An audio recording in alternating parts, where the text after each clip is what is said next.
Syndicat ny mpiasam-panjakana manome herinandro irosoana amin'ny fifampidiniana.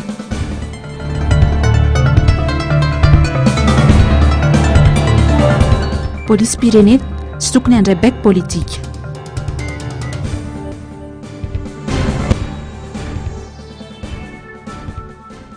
Karaha-pifidianana, fito faingo roa amby efa polisy anjato ny mpifidy no nahazo hatreto. Tomboky lahy sy tomboky vavy mankasitraka anao hatrany manaraka tsy tapaka ny fahitalavitra ny MBS tonga soa anatin'ny fampahalalam-baovao ianao amin'ny takariva ny talata fa 4 ny volana septambra ny taona 2024 ity atolotra ny araba ambam-pirarentsua manasanao ihany koa anaraka ny fotoanany vaovao hatramin'ny farany.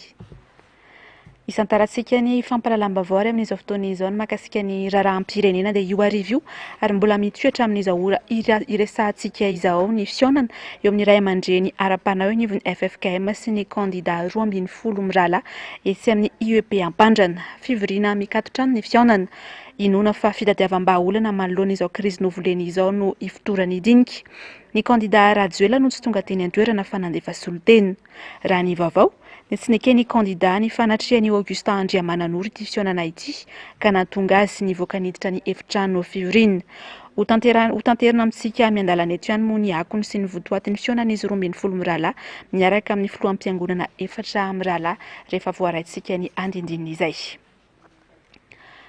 Ny vaovao mahakasika izay raharaham-pirenena izay hatrany ary dia fantatra fa nolavin'ny tafita tompon'andraikitra mitantana ny lapan'ny fanatanjahantena sy ny kolontsaina Mahamasina ny fanambarana nataon'ny kandida Iraka 12 mirala omaly fa isy ny fampiasana ny fototra-fotrasa iona ny kandida amin'ny mpanaradia azy. Tsy maro ny filazana io satria efa misy ny fandaharam-potoana sy fangatahana alalana ampiasa ny lapan'ny fanatanjahantena ho ny fanambarana navoaka ny tafita androany. Tsy mitombona noho izany ny fampielezana vaovao mikasika ifivoriana ataon'ny kandida Iraka 12 raha ny voarakitra ity fanambarana antaratasy ity. Omaly nefa raha tsy aivina dia voalaza fa malalaka ny lapan'ny kolontsaina sy ny fanatanjahantena ny Mahamasina amin'ny zoma izao. Kinanjo androany moa izany dia nisy programa tampoka indray tamin'ity toerana ity. Eo amin'izay lafim-baovao izay hatrany ary dia manome herinandro ny herivelona rehetra eto amin'ny firenena ny fivondrona ny syndika ny mpiasam-panjakana irosoana amin'ny fifampidiniana. Misy fiantraikany ratsy eo amin'ny tontolon'ny asa ny savorivory ara-politika misy amin'izao izy ireo androany. Ny firosoana amin'ny fifampidiniana sy fifampiresahana ihany no ahitam-baolana manoloana izany. Ikatso avy hatrany ny fampandehanan-draharaha-panjakana raha toa ka tsy tanteraka izay fifampiresahana izay. Fanadiadiny Onjalalaina Ranaivomanana sy Manora Andriamalala. Antso ny mpiasa malagasy ny olom-pirenena rehetra hijoro manoloana ny zava-misy eto amin'ny firenena fivondrona ny syndika ny mpiasam-panjakana maromaro iteraka voka-dratsy eo amin'ny firenena indrindra fa eo amin'ny tontolon'ny asa ny korotana mety iseho vokatry ny tsy fanarahan-dalàna maro misy amin'izao fotoan'izao. Manantana ny krizy eto amintsika ka tokony fampidinika ny mpisehatra sy ny herivelona rehetra eto amin'ny firenena. Ireo ray aman-dreny ara-panasy ara-drazana ny tokony hitarika izany fifampidiniana izany ary omena lanja ihany koa ny mpiasa izay maro anisy eto Madagasikara. Manome herinandro sy ny fifampidiniana ireto fivondrona ny syndika izay mitondra ny feon'ny olom-pirenena ireto. Raha tsy tanteraka izany dia iroso amin'ny fampikatsona amin'ny fampandehanan-draharaha ireto vondro ny syndika ireto. Ainona iazy moa ireto dia malaina ny fanjakana iroso amin'ity dididinika ity ka zagaga zay conséquence fanapahan-kevitra resin'ny mpiasa no blocage na machine administrative io da inona zay zavatra mety hita vitana ihany fa dia miomana koa zany zay misorganiser koa zay manandrisana zay mety hitokona mpiasa avinay dia tsotra ihany hoe aloha ifandinika aloha ifanantona mba tsy siny mety hifamonoana eto dia zany le tsy hoekena tsy efa olona mila vanina zany zany tsy hoekena tonga ny fotoana hoe tsy anaiky tsony zany le mpiasa anaovana tsinitsinina ohatran' zay amin'izao fotoana zao au borne fifandonana ny gasy au borne guerre civile dia mbola zay sitrapon'ny ACC foana ny atao izy ny olona anaiky zany le problème eto ka ny olona tompony andraikitra rehetrarehetra misehatra amin'ity raharaham-pirenena ty raharaham-pifidianana ty dia tokony atsona daholo ahoana ny anatsarana izy ty fa efa mataona ange zany takin'olona n'izy ty ka tonga ny fotoana zany mba hitenenana mpiasa koa hoe zao ny zavatra tianay atao. Anisany nataon'ny fitondrana anjorom-bala ny mpiasa misehatra amin'ny fanabeazana sy ny fitsaboana. Ireto sehatra roa ireto izay anisany andehibe ny firenena. Zara raha mikarama 2 alina ariary ny mpampianatra eny amin'ny sekoly fanabeazana fototra sasany ary mbola mpampianatra frama avokoa ny ankamarony. Raha tsy andray ohatra afa-tsy anankiroa ampiasa malagasy raha nisy mpiasa zay mitondra amin'ny marary indrindra dia ny mpampianatra ty amin'ny EPP. Mbola frame mange vary ray dabany no karaha manan'izany olona zany e. Nefa dia misy mirehare eto hoe mandroso ty tany ty. Nananganany école le tsiro nefa ne frame mampianatra mba otrina moa karaha man'izany frame zany izy atao ianareo zay mireharea mampandroso an'ity firenena io. Ny dokotera mpitsabo zany ny tena mitondra mafy amin'ity firenena ty ary manao ny tsabo karakaran'ny olona amin'ity firenena ty. Dia mba hitanareo mpitondra fanjakana ve ireny? Reharehanareo fotsiny zao rehetrarehetra zao. Dingana lehibe eto amin'ny firenena amin'ny firosoana amin'izay fampiresahana izay ka tokony ampiseho fahavononana ny avy amin'ny fanjakana. Nanamafy ihany koa ireto sindika reto fa hiala teritery ara-politika eo amin'ny mpanatanterahana ny asany ny ankamaroany mpiasam-panjakana amin'izao fotoana izao. Mahakasika ny raharaham-pirenena izay hatramo dia nanao valan-dresaka ho an'ny mpanao gazety ihany koa ny avy eo anivo ny syndicat-ny polisy-pirenena. Nanambara izy ireo fa tsy tokony anaiky andray baiko politika ny mpitandro ny filaminana indrindra fa eo am-panatanterahana ny asany sy ny polisy-pirenena.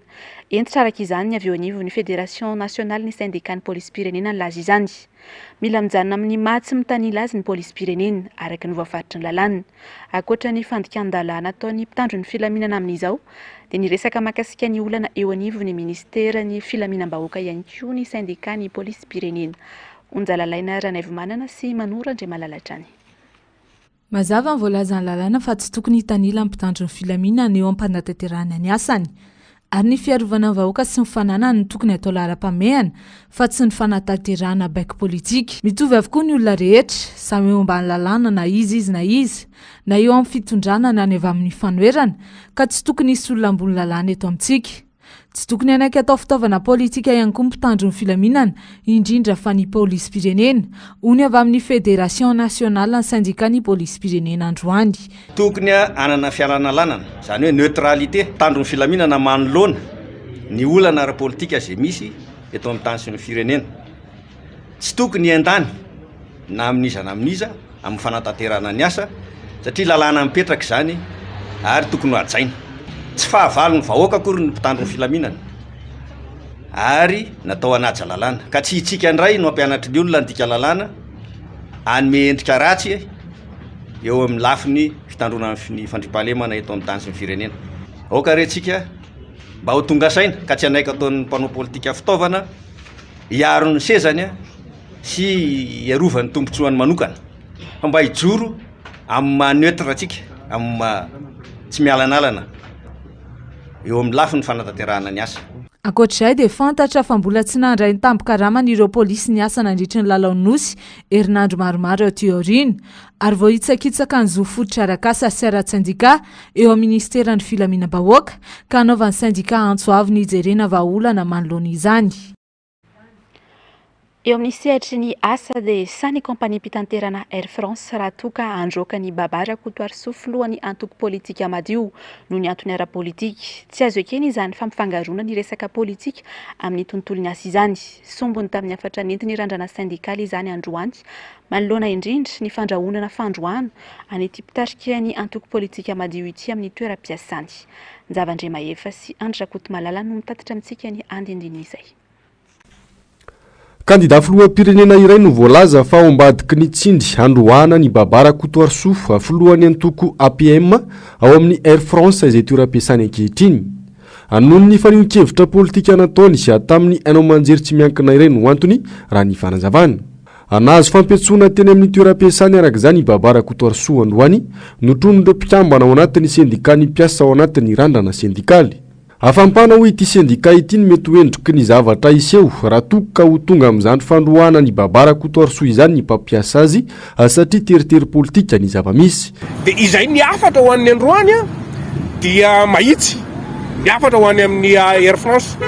Raha nyray fanapahan-kevitra ianareo ho an'ny fandroana ny camarade Alban dia hoy izay hoe ianareo ny voamafy indrindra satria ataony mpanao politika satria kandida ho filoham-pirenena izay lazaina hoe client manao an'izay toriana izay ka raha zany fitarainana zany no entinareo androana ny mpiasa izay tsy marina ny fitarainana ny fitakiana ny fiaccusena azy dia hoy zay hoe afanafana satria zahay ato amin'ny syndicat tsy anaiky mihitsiny a no hoe ho avelanareo fotsiny a ho amina resaka olana politika ny zareo any. Camarady Alba Igangazavava dia nekeny orinasa Air France anao an'ilay tokony ambarany rapapitale général zay androany tao hoe efa 20 taona izy nanao nio antoko politika anio a 20 taona izy niasa tao amin'ny orinasa efa mahazatra ny zareo zany a tsy nanana olana fa amin'izao zany tamin'ity indray mitoraka ity a nipetraka ataon'ny famanina misy olona satria misy an'izany a olana amina resaka hoe matahotra an'ilay candidat anga le candidat laza hoe nitory a satria izy manana candidat dia zay no mahatonga zay dia namana camarady Albano dia roasiny. Tsy afaka ny tonga dia andray fanapa-kevitra samy rera nefa ny orinasa amin'ny toe-javatra tahaka izao ho ihany ny randrana sindikaly. Fantasika tsara moa zany hoe raha zavatra ohatran'izao a tsy afaka tonga dia mandray décision ny orinasa satria izy hoe employé protégé azy fa tsy maintsy mbola maka ny avian'ny inspection travail dia miakina tanteraka amin'izay fanapa-kevitra ny inspection travail zay zany a ny fahafahan'ny orinasa androaka azy na tsy androaka azy anatin'izay ary zay matoky fa ny any amin'ny inspection travail zay technicianina ny any mahafantatra tsara ny tsiprian'ny lalàna ary mahafantatra tsara hoe misy rony jerevana rehefa amina olana toy izao ny fond sy ny forme. Any amin'ny forme zany a dia efa mampiahiahy ny fond moa zava loatra tena tsy izy mihitsiny a dia zay no mahatonga hoe matoky siny any amin'ny inspection travail zay a mba tsy hanome an'izay autorisation zay a ary miato amin'ny orinasa ny hoe zay mieritreritra tsy tokony ho tonga any akory fa eto anivon'ny orinasa dia mandray décision fanaraka amin'le hoe décision sazy hafa mety ho ataony a tokony ho zay no ataony fa tsy miresaka fandroahana mihitsy. Mariana fampikambana ao anatin'ny randrana sindikaly Babara Kotoarsoa milaza ny tsy anaiky mora foana ary anaraka akaiky ny fizotry ny tiraraha ity ny randrana sindikaly. Ny vaovaon'ny politika izay hatrany dia nanambary fanirisoerinay vao androany ao anatin'ny tambazotra tserasserany fa ny mpikambana teo anivon'ny fiadidinan'ny repoblika sy ny mpikambana teo anivon'ny governemanta nandritra ny fitondrana teo aloha ihany no mandrakitra ny fitsarana avy momba ny lalam-pandrenana amin'izao fotoana izao. Mila diovina io rafitra kirakira ny fifidianana raha tiana ady io ny vokatra ho hiatrany ny fanamafisany. Avitra Solondray be sy Tahiry Aina. Ny tsifitra avokoa ny fitoriana mikasika ny tsy fananan-drajoelona intsony zoam-pirenena malagasy ary ny tsy tokony hafahany mirotsaka ho amin'ny fifidianana intsony araka ny lalam-pandrenana. Tsy mila déchéance ny fahaverezan'ny zoam-pirenen'ny Andry Rajoelina araka ny andininy faharoa amby efapolo ao anatin'ny code de la nationalité. Tsy mitomina ihany koa ny valiten'ny fitsarana avy momba ny lalam-pandrenana manoloana ireo fitoriana rehetra natao hoy ny filohan'ny sendika ny mpitsara teo aloha. Ny Rajoelina tsy déchéance, tsy demande de nationalité fa perte automatique de nationalité, contestation sérieuse de nationalité, tokony any amin'ny tribunal de première instance no mandeha. Ny HCC nefa ny tsy te halala an'izany satria hozy izy hoe izahay tsy te halala satria efa voalaza fa tribunal nanome an'io certificat io dikan'izay zany dia tsy afaka hiverina eny amin'ny tribunal izay ilaza fa diso io certificat no resahana eo fa tsy didim-pitsarana. Ny didim-pitsarana raha ny an'ity tribunal Antananarivo namoaka anazy rehefa ohatra ianao ka tsy faly na hoe ianao tsy nanatrika dia mandeha opposition any amin'ny tribunal ihany, manao recours any amin'ny tribunal ihany fa tsy hoe efa tany amin'ny tribunal izahay ka dia zay zany tsy ho antsony fa aleo zay andeha ho any amin'ny gouvernement. Eo zany dia napiseho fandroany ny HCC fa tsy azo itokisana ary mandika lalàna satria ny lalàna dia milaza fa tsy maintsy manantona ny tribunal de première instance ny HCC manontany an'izay question préjudicielle zay tsy nataony izy no valideny ihany ny candidature ny olona vahiny ilatsaka ho vidiana filoham-pirenena malagasy. Tsy zaka ny sainy malagasy zany, tsy zakantsika malagasy zany. Ary na izy eto tany tsy azaka an'izany, na Amerikanina na Frantsay na izy rehefa tsy manana intsony nationalité an'le olona ianao tsy afaka akory ilatsaka ho vidiana ao aminy. Ekipan'ny fitondrana teo aloha avokoa no mandrafitra io HCC io ka tsy azo ekeny zany. Tsy isy ny valim-pifidianana Adiso Mangarahara raha mbola izy ireo no eo. Efa double mandat amina HCC anazy, efa tsy tokony hipetraka ho président ny HCC intsony io. Tsy mahazo manao HCC indroa ao anatin'ny fiainana ny olona anankiray vadiny président ny procureur général ny cour suprême membre ny HEC, ny vadiny secrétaire général ny ministère ny tourisme vadiny koa dia membre ny HEC. Ireo olona rehetrarehetra zay niasa tao amin'ny gouvernement SGG, secrétaire général tao amin'ny gouvernement tao amin'ny Tsay Christian lasa membre ny HEC, dirikaby tao amin'ny gouvernement ihany koa lasa membre ny HEC. Izy mianakavy eo zany de rehefa tsy tao amin'ny gouvernement de tao amin'ny présidence de manana tendro amin'ny gouvernement na amin'ny présidence. Iza no azonao antenaina amin'izany? Iza ny azonao antenaina? Inona ny fifidianana antenaina amin'izany raha ny fitsarana izay tokony ahefa hitsara fifidianana raha tsy azo atokisana? Tsy niova ny fomba fijerin'ity filohan'ny diaspora frantsy ity nitoedra raha misy eto amintsika. Mila fifidianana madio sy ekeny rehetra.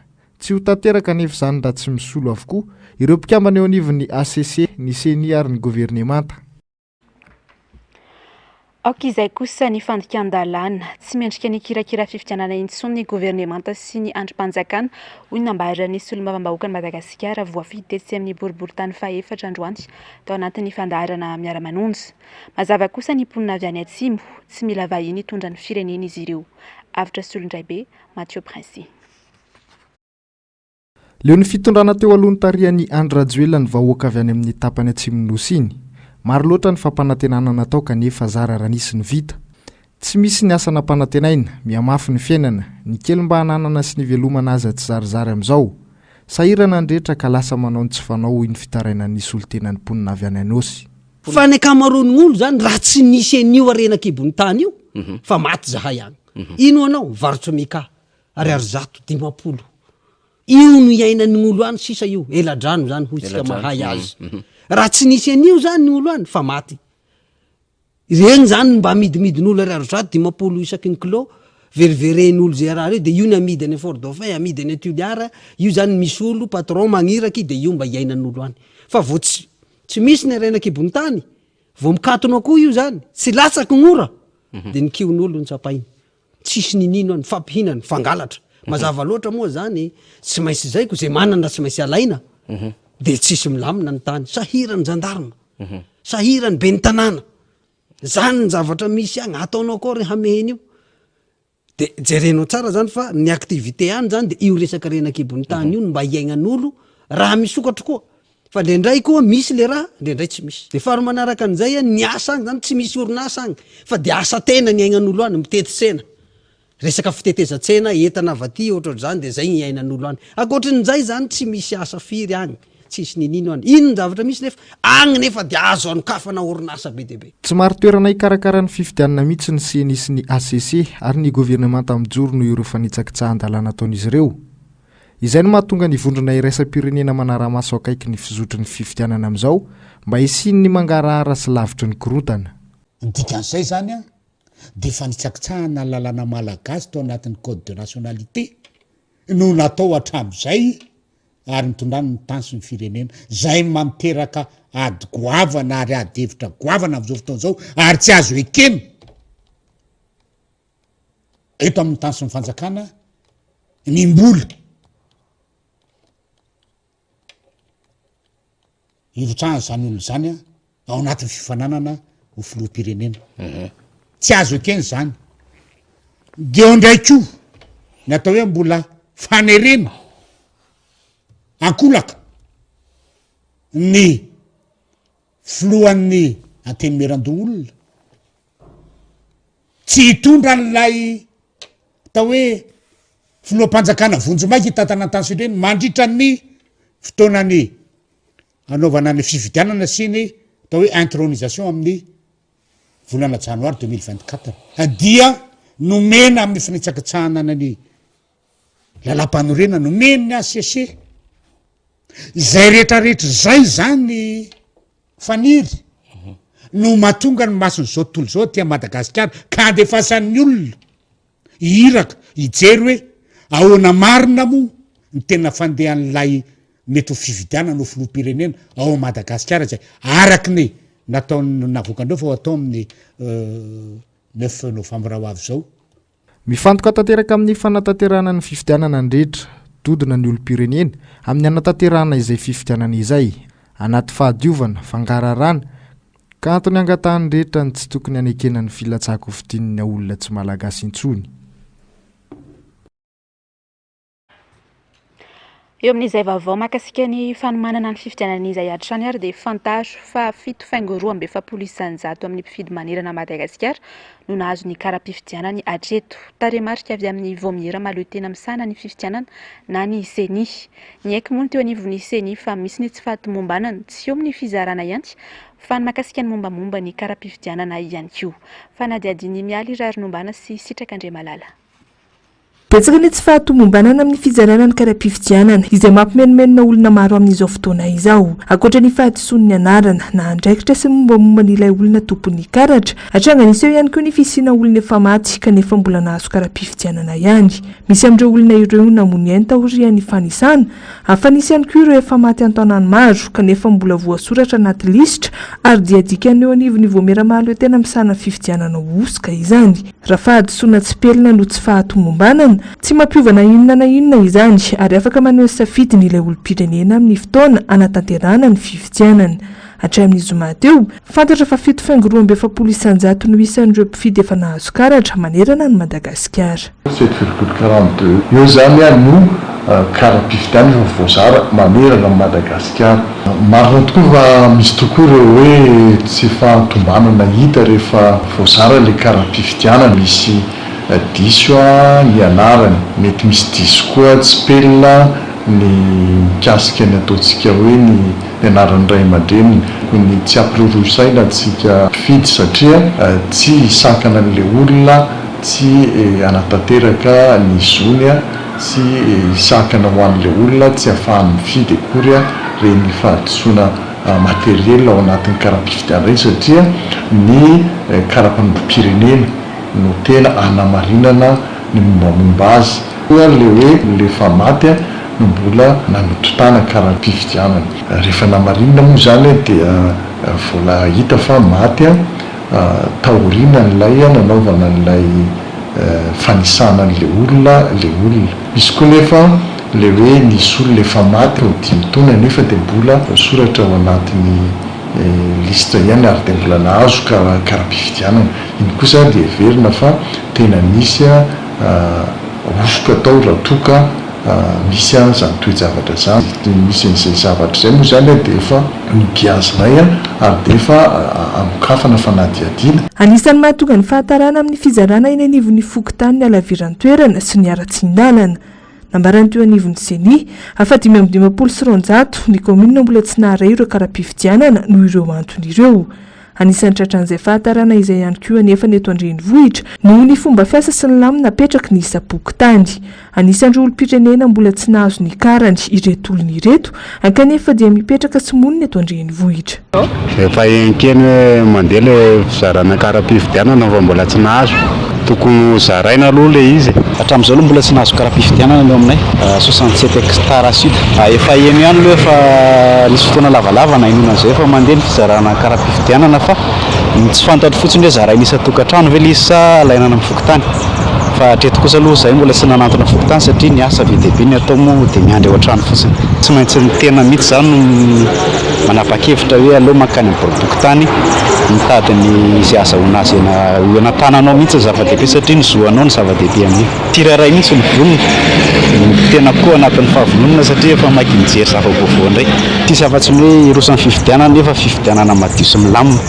Niezaka nanatina fokontany mikasika ny fizarana ny kara-pifidianana moa izahay, asaingina anambarany sefim-pokotany fa tsy afaka manome vaovao izy ireo raha tsy mahazo alalana avy any amin'ny distrika. Na izany azy anefa, nanamafy ny fisian'ny tsy fahatomombanana isan-karazany ireo fokontany izay nantonina. Raha tsy ahivina, amin'ny 17 volana oktobra izao no fe-potoana farany nomeny ny seni izarana ireo kara-pifidianana manerana ny Madagasikara. Makasika ny fifidianana izay hatrany dia kandida roa isan'andro no afaka ivahiny amin'ny fahitalavim-pirenena TVM sy ny onjam-peo nasionaly RNM mialohan'ny fampelezan-kevitra. araky ny fandaminana sy ny fampiarana ny lalàna manan-kery ho fampitovian'izao ny kandida rehetra. Mialoha ny vaovao amin'ny fiteny malagasy isan-kariva no fotoana ahafahana manao izay fanabeazana izay ho an'ny fifidianana filoham-pirenena fiodinana voalohany. Tanjona amin'izany dia ny ampahafantarany kandida ny vinany amin'ny olom-pirenena. Isy fandaminana vaovao kosa izay hanomboka ny 10 oktobra 2024 fotoana hanombohan'ny fampelezan-kevitra araky ny vinana apetraky ny seny. Ny vaovao mahakasika izay hatrany ary dia miray feo ary manohana ny fitakiana ataon'ny collectif des candidats ny avy amin'ny komity manohana ny marika ravalomanana avy any Toamasina. Tanjona ny mba hisiany ny fifidianana ara-demokratika fa tsy tanila hoy ny fanambaran'izy ireo androany. Avitra Solondraibe, Tahiry Niaina. Mijoro ary mahatsapa ny fanitsakitsahan-dalàna ataon'ireo mpitondra sy ny mpikirakirany fifidianana amin'izao ny KMMR Toamasina. Tsy miafina ihany koa ny fitanilana amin'ny fampandaniana kandida teratany vahiny. Mila miverina amin'ny lalam-pandrenana isika isiny fifidianana madio sy mangarahara hoy ny avy amin'ny komity manohana ny marika ravalomanana avy ao Toamasina. Tsy manaiky tanteraka ny fanosihosena ny lalàna velona eto amin'ny tany ny Repoblikan'i Madagasikara. Ny baribary, ny vandravandra ary tsy tapona afenina mihitsy ny tsy fanaranon-dalàna toy ny ireto manaraka ireto. Tsy fahatombanan'ny lisam-pifidianana izay mbola misy anarana miverimberina sy fisiany ireo olona efa maty. Fanaovan'ireo chef district sy ireo solom-bavambahoaka ary ireo ben'ny tanàna sasatsasany ny fampielezan-kevitra sady manero ampolaka na mivantana ireo olom-panjakana manao ny fomba rehetra hampandaniana ny kandida vazaha.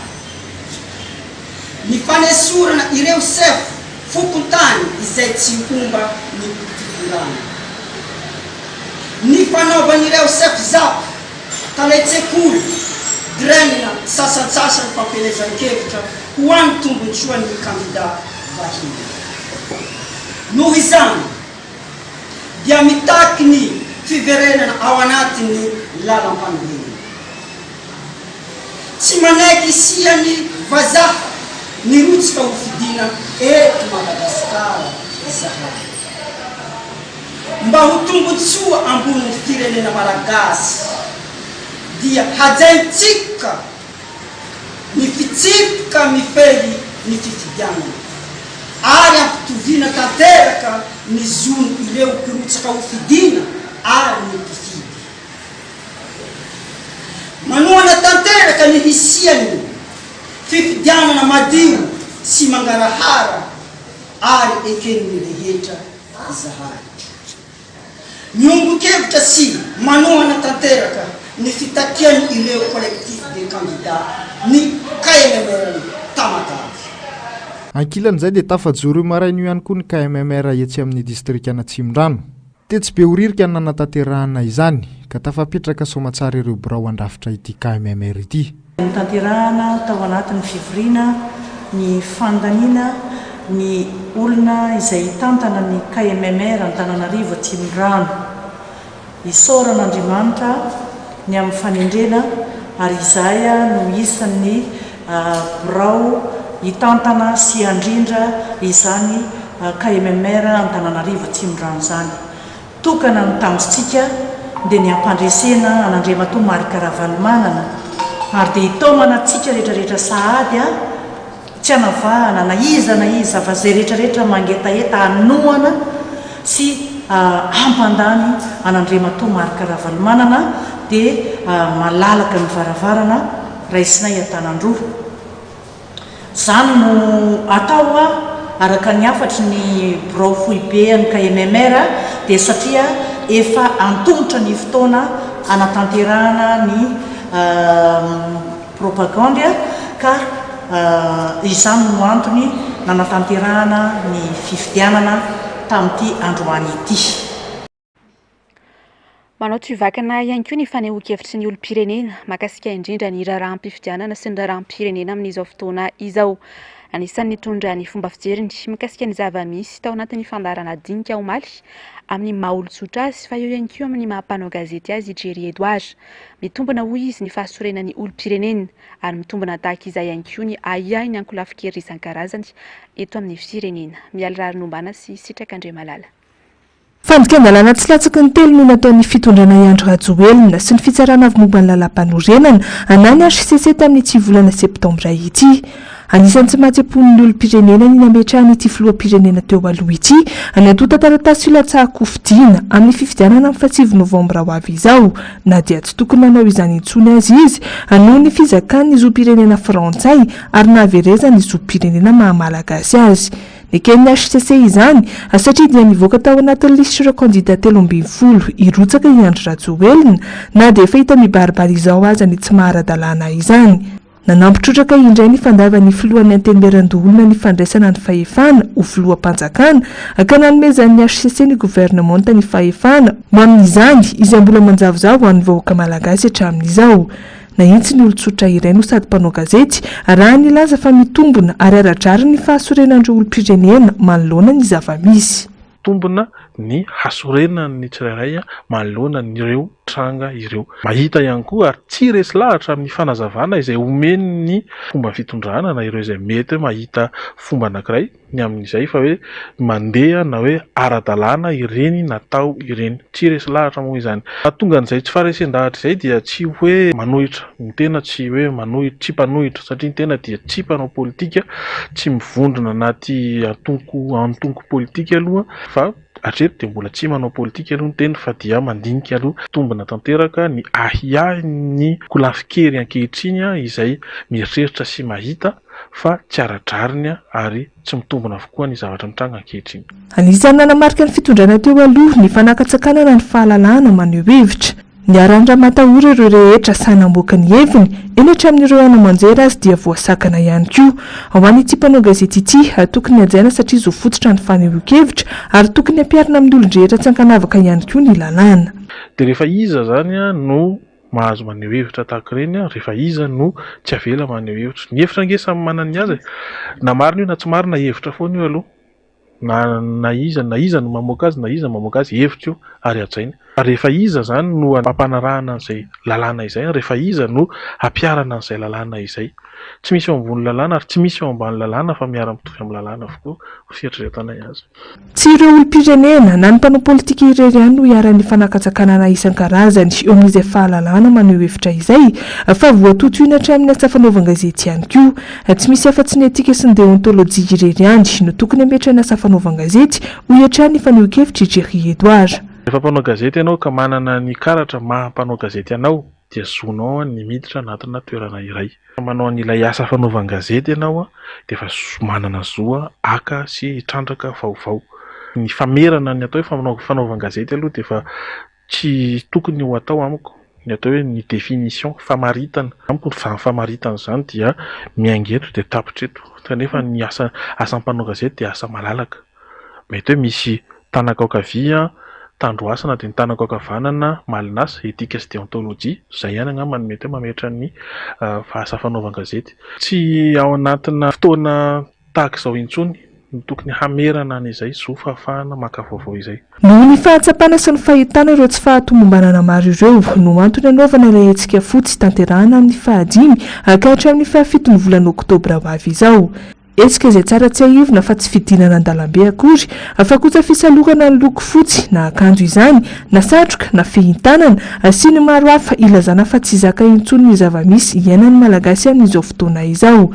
Hetsika natao amin'ny olon-drehetra tsy ankanavaka eo am-panomezana ny fiainany andavanandro. Ajantsika hatreo ary ny pejiny politika fa hivadika eo amin'ny pejiny sosialy kosa indray isika dia solombavambahoaka IRD voafidy tao amin'ny boribory-tany 5 no voalaza fa manao tsindry azo lena sy manararaom-pahefana amina fianakaviana iray mivarotra eny amin'ny tsenan'ny Rokadina ny Sanina. Resaka tany no fototry ny disadisa ka tonga hatrany amin'ny fitsarana sy ny fanagadrana ny raharaha. Nitondra ny fitarainany tamin'ny mpanao gazety ny fianakaviana androany. Nzavandre Mahefa sy Andra Kotomalala. Mitaraina ho iaran'ny tsindry azo lena sy ny fanararaotapahefana ataona solombavambahoaka volomboasary iray voafidy tao amin'ny boribory-tany 5 ireto fianakaviana mivarotra eto amin'ny Rokadina ny Sanina ireto. raha ny fanazavana izy ireo dia nanao amboletra nakapahantany hivarotana eto amin'ity tanympanjakana ity ilay solomavambahoaka kanefa tany efa voatokana ho an'ireto fianakaviana ireto arahana taratasy manzava tsara avy amin'ny commune. Tsy hananan'izay zareo taratasy ny fananganana teto amin'ity toerana ity fa hoe nahazo vo fananganana hono izy lalana ambava fotsiny nefa raha hanorina zavatra eto amina zava-panjakana ianao tokony hoe ara-taratasy ny zavatra rehetra atao fa tsy hoe te hanorina an'ity te hanorina an'ity satria hoe za député dia manana ny fahefana atsaizatsaiza koa dia midomina foana dominena mihitsy zany le olona zany hoe tsy manana olona ambony ho fantatra zany izahay dia atao hoe zay sitrapony dia arahanay fa izy ny tompon'ny lalàna nefa tsy mety izany. Tsy vitan'izay ao ireto fianakaviana ireto fa mbola niara-ny fandrahonana fikasihan-tanana fitoriana ary ny afara tamin'ny fanagadrana ny avan'izy ireo ny zava-misy. Ny député Naivoka Olodinina izay tonga dia hoe anangana zavatra eto amin'ilay devant eto sady menasy ny fianakavianay ny menasy ny dadanay izay vao nivoaka ao hôpitaly resaka gros cœur tamin'ny vao ray volana zay no 3 izy vao nivoaka hôpitaly. Dia sosady dia efa misy an'izany resaka fimenansena hoe hodorako ny tsenanao hotifiriko ianao dia izay olona nakasary tamin'io andro io dia nalainja zareo nanen'ilay zanjy koa raha vao felaka le assistanteny dia vaky ny telefoniny simba ny solomasony zao zareo indray no nametraka plainty anay ka noho izany ny angatahanay fianakaviana zany ny amoahana n'ilay havanay izay mikajy any amin'izao fotoana izao. Tsy misy marina avokoa ihany ireto fianakaviana ireto ny fiampangana sy ny nanagadrana ny avan'izy ireo. Dia resaka hoe nikasy tanana an'izay zareo zay nanimba fananany hoe naka telefonina an'izay zareo nefa ny zavatra tsisy daholo zany io ary zao le tsena an'izay zareo le zavatra tsangany ane io mitsangana io ko simbaina ahoana moa le fananany ny anay ary zao hito ny tanky ny takonany ao toa dia fermeny mihitsy. Dia izy indray miteny an'ilay izy hoe nanimba an'izany zay nanao inony zay amin'io tsy hanana mporofo daholo le zavatra hoe naka an'le telefoniny zay dia manina ny havanay no tazomina fotsiny hoe tsy maintsy MD-nareo vao nandeha tao amin'ny fitsarana. Niakatra fitsarana ny tolakandro teo moa ity raharaha ity ary raha ny fampitambavao avy amin'ireto fianakaviana ireto dia no ilohin'ny fitsarana sazy miatra 2 volana an-tranomaizina amiampy Ilamando Rotapitrisa Ariary ny iray n'ity tovolahy ity sy ny zandriny vavy. Atsarariny loatra ny zava-misy ho izy ireo ka ampiakatra ny raharaha izahay.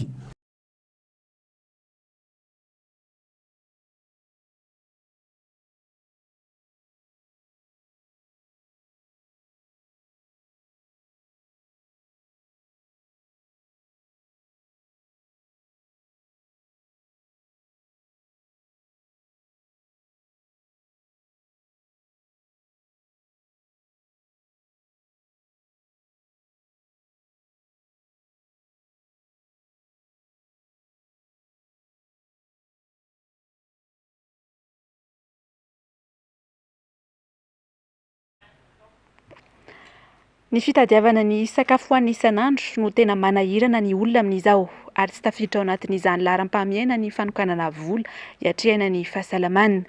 Mamorona ny tsy misy raha sendra maharary ny olom-pirenena iray. Onjalalaina Ranaivomanana, Manora Andriamalala. Tsy laharam-pahamehana ho amin'ny malagasy intsony amin'izao ny fanokanana vola raha toy tsy fahasalamana ary saika tsy manana vola natokana andehanana any amin'ny dokotera ny ankamaroan'ny olona. Manampitrotraka ihany koa ny fahalafosana ny fandraisana tany eny amin'ny toby fahasalamana sy ny vidim-panafody. Ny fitadiavana sakafo ho an'ny isan'andro ny masoana amin'izao ary voatery mamorona ny tsy misy raha sendra tojo izay tsy fahasalamana izay. Ngambany amin'ny ankapobeny tsy misy izay hoe vola natokan'izay fa raha sanatria misy izay aretina mandalo izay na sahala amin'izay dia tsy maintsy hoe ny zavatra misy ny etrehana an'izay hoe resaka vidim-panafody izay dia hita fa somary ohatra ny hita ny fiakaran'izay vidim-panafody izay ny amin'ny tobi-pahasalamana na klinika na ohatrohatr'izay. Ohatranay zao avy any lavitra be zay zao avy any Manjakandriana, mbola mba mivoatra Manjakandriana nankaty dia miaraka amina moto zay dia ny lasantsy miakatra aty ny sakafo kely ohatrohatr'izay dia aty mbola andoha roal dia tsy haiko tafakatra ohatrinona zay raha ohatra hoe zay fotsiny jerentsika. Mamorona ny tsy misy raha sanatria fa engany mba tsy hisy ny zavatra ohatr'izany. Na ny ariary ho raisinareo an-trano hoe hitondrana izany eo any amin'ny dokotera dia tena tsisy satria araka mivolazako teo hoe zay hita androany zany dia andrahoana sakafo hoan'ny ankizy ny hita rapitso zay ohatr'izay koa dia tsy misy na hoe ambomba tena tsy zaka mihitsy ny aloha any olona hoe manambola zany dia zaka fa ny tena hoe ohatrana manokana aloha zao dia tena mazana be satria tsy vitan'ny ray alina na roa alina fa efa ohatrinna nefa ny eo an-tananao na ny roanjato sy arizato raha tsy misy tsisy vola tokana ho an'ny fahasalamana mihitsy raha anay manokana zao dia zany tena tsisy mihitsiny. Anisan'ny tondrany vahoaka fitarenana tamin'ny kandida larana fahadimy Marc Ravalomanana ity olana fitsabony eto amintsika ity. Manome toky fa hitondra vahaolana manoloana izany ny tenany ao anatin'ny vinapapandrosoana MapPlus entiny. Ny tanjoko revoaka malagasy dia ametraka modely vaovao eo amin'ny fiarahamonina. Miaino ireo tadiavy vahoaka amin'izao fahasairana maro azo zao. Miaino olona rehetra mitady miaraka ny vahaolana ao anatin'ny fanajana tanteraka. Ary ny tena vaindondra rahako dia ny fahasarananareo. Tsy maintsy atao aingana zay ahafahan'ny fahasaranana isa tokantrano. Raha vao vita ny fifidianana, arytsika ny fandresena, dia manome 100 andro amin'izay fotoan'izay raha vao vita ny fametrahana amin'ny fomba ofisialy, anamboarantsika aingana dia aingana ny tokony atao eto Madagasikara. Mandrindra andro alariary farafahakeliny ny vola aloha rehefa manao fizaham-pahasalamana eny amin'ny tombom-pahasalamana tsy miankina amin'ny fanjakana. Ny fandrirarirana sy ny tsy firarahina kosa ny olana tena sedraina ho an'ny tombom-pahasalamana miankina amin'ny fanjakana raha sendra tsy mahatolotolotra ny marary sy ny mpanaraka azy. Isandreo aton-javatra mahatonga ny olona manao dokotera tena raha sendra tsy fahasalamana ireo zava-misy ireo. Fantaro ary fa isan'ny firenena manana tahapaterahana ambony be i Madagasikara kanefa isan'ny firenena tena sahirana indrindra ihany koa. Amin'ny ankapobeny zaza efatra lasaka kely eo no ateraky ny vehivavy malagasy iray. Ambony be koa nefa ny tany fahafatesan'ireny eo am-piterahana sy ny zaza maty eo am-piterahana. Manoloana ireo zava-misy ireo dia isan'ny vahaolana ny fandrindram-piterahana. Miankina amin'ny toe-batan'ny tsirairay nefa ny fanabeazana aizana tokony ampiasaina hisorohana ny mety ho voka-dratsy ateraka izany eo amin'ny fahasalamana. Tokony hanao fizaham-pahasalamana ihany koa vao miroso amin'izay fanaovana fanabeazana aizana izay. Ankalazaina androany 9 septambra ny andro maneran-tany ho an'ny fanabeazana aizana. Onjalalaina Ranaivomanana, Manorandre Malala. Manodidina 9 amin'ny fiterahana arivo ny tahampahafatesan'ny zaza eto Madagasikara. Mitombo eo amin'ny 2 ka hatramin'ny 300 ny isan'ny malagasy. Ny voka-dratsy mety ateraky ny fanaovana fanabeazana aizana no mahatonga ny vehivavy sasany tsy hanao fandrindram-piterahana. Misy ohatra ny milaza fa mampatavy na koa mampahi ary mety hampiakatra ny tosidra sy ny mahatonga aretina maro samihafa ny firosoana amin'ny fanabeazana aizana. Na izany aza, miankina amin'ny toe-pahasalamana sy ny fahazakan'ny tsirairay no mahatonga voka-dratsy na tsia. Ilaina ihany koa ny firesahan'ny mpivady mialohan'ny rosoana amin'izany. Samy manana ny toe-batany. Tsy mampiasa fotsiny aho fa efa nijanona efa elaela zany. Tamin'ilay zanako voalohany ny avy niteraka izay any nampiasa. Lasa ngeza. Miankina amin'ny vady any moa zany ilay izy. Fa raha ohatra hoe tsy dia sarotiny ramose dia tsy dia ilaina firy. Teo aloha fa zao tsy manao intsony. Tension resaka misy tension ohatr'izany. Hoe fanina dia marary an-doha na aloha dia mety amina ilay izy satria eo amin'ilay lafim-piainana hoe hiteraka foana ve dia mety amina ilay izy. Mbola ampiasa fa mbola mihinana fanafody amin'izao dia mbola hiverina satria ny dokotera mbola tsy mahajanona aloha. Mbola tsy nietreritra ny hoe hanao an'izany mihitsy aloha satria za vao hiteraka dia nietreritina zany hoe hoe rehefa miteraka rehefa hoe atsatra fiterahana vao hanao an'izay. Arakaraka ilay toe-batan'ny olona dia samy manana ny filazany hoe misy lafy tsara misy lafy ratsy. Tsy maintsy mandalo fizaham-pahasalamana ny olona iray izay vao tokony afaka mampiasa ny fandrindram-piterahana. Ireo vehivavy efa anaty tokantrano matetika no tena misafidy ny ampiasan'ny fanabeazana aizana. Ny fanabeazana aizana aloha dia tsy hoe tsindrona foana. Hoe tsindrona dikan'izay na fanabeazana aizana pile foana. Fa misy karazany betsy, misy karazany ny fanabeazana aizana. Ho an'izay efa hoe tsy hiteraka intsony moa zany mazava ho azy, misy taona tratrarina sy misy isan'ny zaza tratrarina, zay vao atao fa tsy dia hoe afaka manao an'izany daholo akory. Dia misy ny fanabeazana aizana afaka atao vetivety, afaka hovaina ohatra zao mihina pile dia afaka tsy mihina intsony afaka iray volana na afaka roa volana. Misy indray somary tontonton'ny elaela indray ilay atao amin'ny sandry sy le atsofoka elaela le izy ka ny dokotera na ny rasazy no mamaritra ny fanabeazanaizana tokony mety amin'ny anankiray eny efa irana fampidinika am'le aloha koa moa zany mba hisoroana zay mety fetraka an'le mazava ho azy fa raha vao tsy zaka le izy de avy de ajanona izy zany hoe miova zavatra hafa indray am'le tsy hoe mijanona eny omby zany fa mandrapatapitry ny faharetan'le efazale fanafody anatin'le vatan'le olona sady miasa foana aloha zany mandrapatapitra zay voavaina zavatra hafa le izy tsy ny vehivavy ihany no tokony roso amin'ny fanabeazanaizana fa afaka manao izany ihany koa ny lehilahy tsy afaka hiteraka itsony nefa ny lehilahy raha miroso amin'izay fanaovana ny fanabeazanaizana izay lehilahy tena misy ka fa zany hoe fandidiana ny any lehilahy de efa tsy miteraka ntsony olona an'izay na manao an'izay fanidiny zay ary izy zany hoe ray tsisy ivana mihitsy fa tsy misy fotsiny zany ny tsirinaina mampiteraka fa ny fanitsiragnoko misy foana fa tsy eo fotsiny zany le tsirinaina le spermatozoïde ao anatin'le izy de ria moa zany mazava ho azy fa ho an'ny tsy maintsy mifampiry izy mivady hoe indraindraina mety zaka madama midôly ny fanabeazanaizana de tsy maintsy lehilahy ndray miditra manao ala izy miankina amin'ny tsirairay no iresonana tsy amin'ny fandrindram-piterahana ny fahasarotan'ny fiainana amin'izao no tena antony mahatonga ny akamaroany reny mpianakaviana sy ny iray mpianakaviana miroso amin'ny famerana anisan'ny zaza ateraka ny andro ny 20 septambra toy izao no ankalazana ny andro maneran-tany ho an'ny fanabeazanaizana ary anisan'ny manamarika izany isika eto Madagasikara. Iverenantsika ny pejiny sosialy dia ny fiakaran'ny vidin-jezika, ny kojakoja entina mamokatra, ny fahasarotana amin'ny fampidirana amin'ny mpianatra, ny tsy fisim-bola entina mitsabi-teny, sombony amin'ny vesatra iainan'ny tantsaha malagasy eo amin'izao fotoana izao. Miady irery amin'ny fiatrehana ny fiainana andavanandro izy ireo. Nanao fanadihadiana mahakasika izay tany Soavinandriana Itasy ary ny Zavandre Mahefa sy Mathieu Princy. Mizaka ny tseran'ny ainy mitrongo voahomana ary matetika tsy misy ihany koanina ny akamaroany tantsaha malagasy any ambany raha vikazo rehetra any amin'izao fotoana izao. Tsy manana fiainana sahaza intsony afa mivelona amin'izay misy ary miaritra ny fiakaran'ny vidim-piainana isanandro isanandro. Ny vidim-panafody miakatra dia miakatra, ny ray sachet miakatra 2,000 mihitsy, nefa hatramin'izay 1,000, 700, 500. Zao niakatra be dia niakatra mihitsy ka miena le vokatra satria tsy vitana intsony le manenjika ny letiretin'le gaz sy ny zezika simika isan-karazany ao anatin'le satria niakatra daholo zany to. Zezika 7,000 ariary ny kilao zao. Taloha nefa 2,000, 3,000. Zao niakatra 7,000 ariary.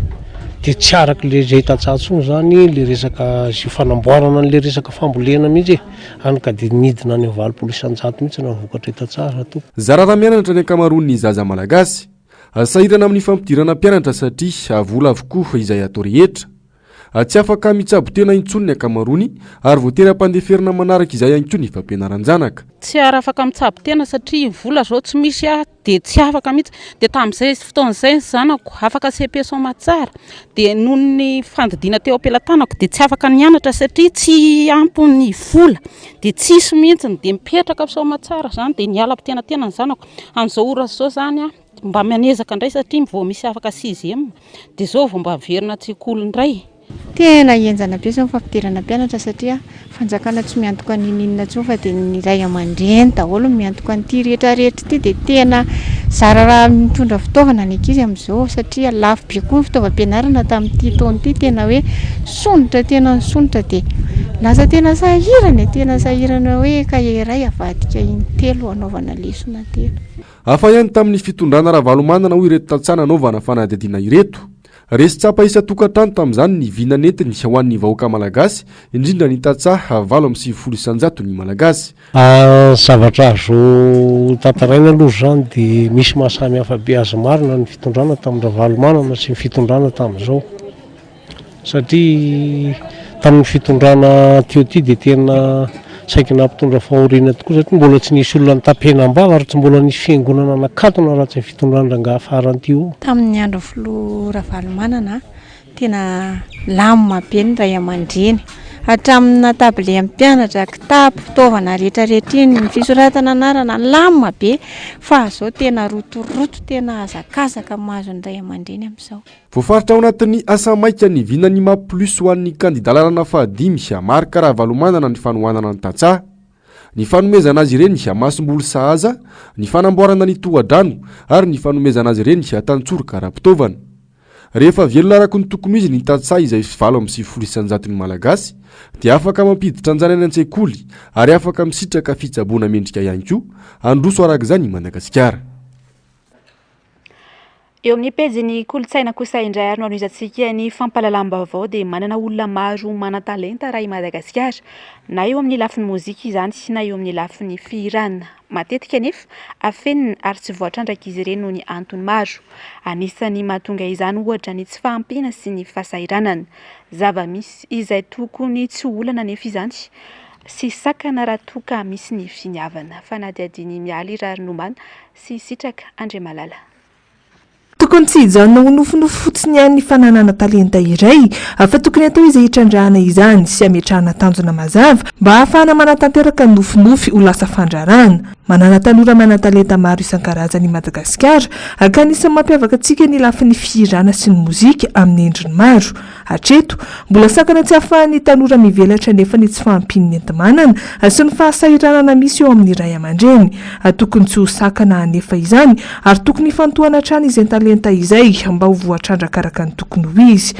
Ao anatin'izany, tsy mandeha irery fa mila ny fanohanana ny ray aman-dreny ny ankizy na ny tanora manana ny talenta iavahany amin'ny hafa. Tsy voatery izy fahafahana manao na fahafahana hoenti-mihetsika eo an-tanana vao mivoaka ny talenta.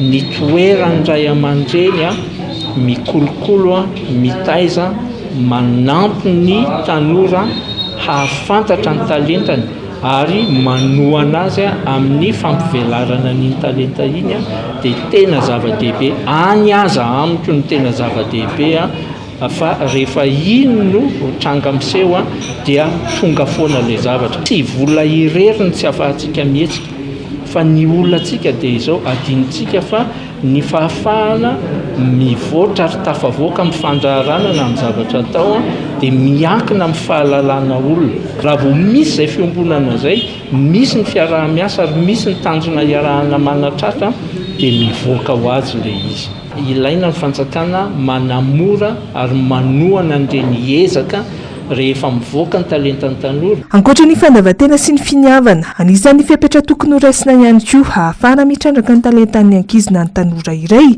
ny fametrahana rafitra ao anatin'ny fanabeazana mamaritra izay manavanana azy ireo. Tena any amin'ny rafitra fanabeazana mihitsy. Ohatra fotsiny hoe isika ny politika fanabeazantsika dia miorina amin'ny fitrandrahana ny antsoina hoe intelligence intellectuelle fotsiny. Le hoe ny saina, izay be saina ihany dia lasa elitisme le izy, dia izay mahay be ihany no tafavoaka dia ny ambiny rehetra mpitaingy tamboho.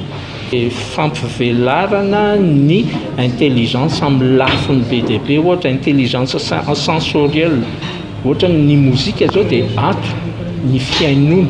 Intelligence spatiale zany hoe tsy mifatoka fotsiny amin'ny hoe mahay na dondrina ny zaza, fa mijery ianao dia hitanao hoe ity mahay an'izao. Nisy moa ny fandefasana horonan-tsary fohifohy miisa roa maneho ny fiainana sy ny talentana tovolahy malagasy iray antsoina hoe Mikael Rakoto Arivony. Isan'ireo tanora malagasy tia mihira ary manana ny hoaviny eo amin'ny lafin'ny hira sy ny mozika. Ny fahasahinana aneo izany talenta izany no nahatafavoaka azy tany ivelany ka nahafahana natanteraka ny nofinofiny.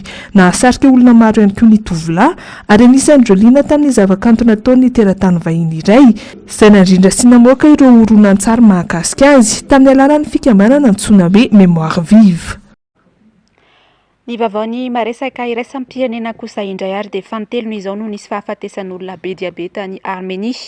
Ny alatsinainy hariva teo no nipoaka ny tobin-tsolika iray tany an-toerana ka nahafatesana olona ampolony.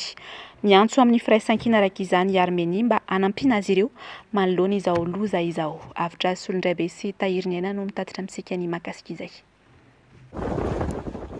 Un panache de fumée dans le ciel du Haut-Karabakh. Une explosion dans un dépôt de carburant a secoué lundi la région. Maizina ny lanitra tany Armenia alina Tobin-tsolika lehibe iray no nipoaka ka nahafatesana olona 20 ary naharatrana olona 700. Ao anatin'ny amiaina tanteraka amin'izao fotoana izao ny any an-toerana, maro ireo atahorana ny ainy noho izay fipoahana lehibe izay. Antony nahatonga ireo namono ny ainy sy ny naratra marobe ireo ny fifindramonina misy any an-toerana. Ateraky ny ady misy eo amin'ny Armenia sy Azerbaïdjan. Miantso fanampiana maika noho izany izy ireo satria maro ny takaitrana velon'ity fipoahana ity. Eo ny ara-potitra avitrasa fa eo ihany koa ny mahaolona. Iverina ho misy fifandraisany amin'ny ady misy eo amin'ny rototo ity loza ity. Ratsahivina ny teo anelanelany taona 2770 sy ny 4770 dia efa nahatratratra amin'ny 3 alina ireo namony ainy. Nahatratratra amin'ny 5,000 alina kosa tamin'ny taona 2024.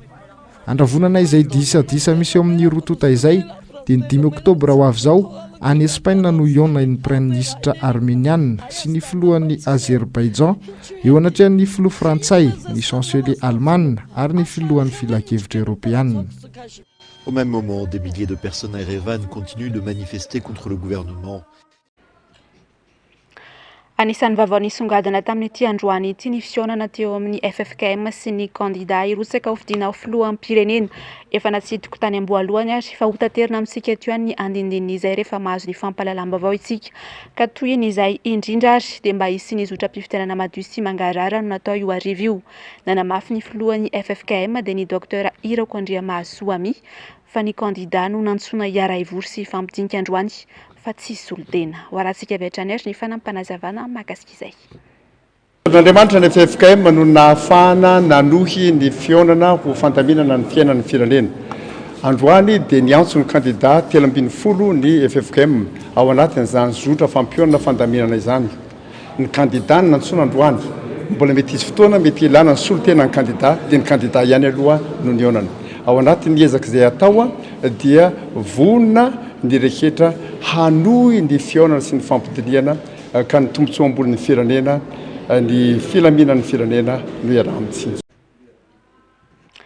Ny mikasika ny esika izay tokony ho atao amin'ny lapan'ny fanatanjahantena ny Mahamasina kosa indray ny zoma ho avy izao dia nanamafy ny kandida Andry Raobelona fa rehefa ny fampidinika tamin'ny tompon'andraikitra teny an-toerana ny tenany dia voalaza fa malalaka tsy misy hetsika amin'ny fotoana io ka izay namandriana ny daty ka izay indrindra no namandriana ny daty ny zoma ho avy izao. Dia izay ary no manakatona tanteraka ny pejy fampahalalam-baovao tamin'ity alina ity. Ankasitrahako feno no nanaraka izany hatramin'ny farany. Horatsika rehefa avy eo taky ny mahazatra ny fandaharana ahoana marina sy ny fandaharana Global News. Aorin'izay kosa no naratsika ny horonan sary mitondra ny lohateny hoe Farador. Ny tena kosa ary dia ametraka ny veloma mandrapitafa ho amin'ny rampitso indray tompoko.